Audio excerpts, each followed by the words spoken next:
Good morning, boys and girls. Happy Wednesday.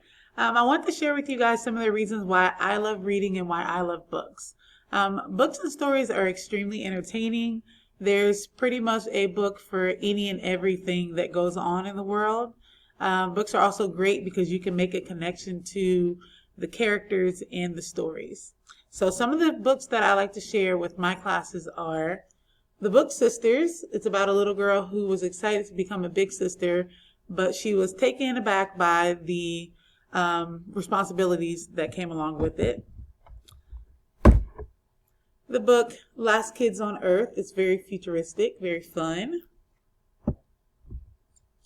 And then we have the text Super Survival Senses. I like this one a lot because it catches your attention with this creepy snake on the front. But it's not just about snakes. It's about other animals and how they use their survival skills to get through life. And there's even a backwards Pokemon book. So this one you would read from back to front or from front to back. Haven't quite read this one, but I see a lot of kids really like this one. And as I mentioned, you can make connections to the text that you are reading or to the stories and the characters. For example, here, I'd love a puppy.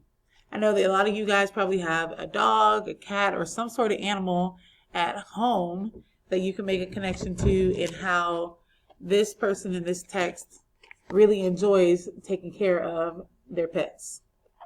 Okay, so before we get started, I have a riddle for you guys. There was a brother, a sister, and a dog without an umbrella. Why didn't they get wet?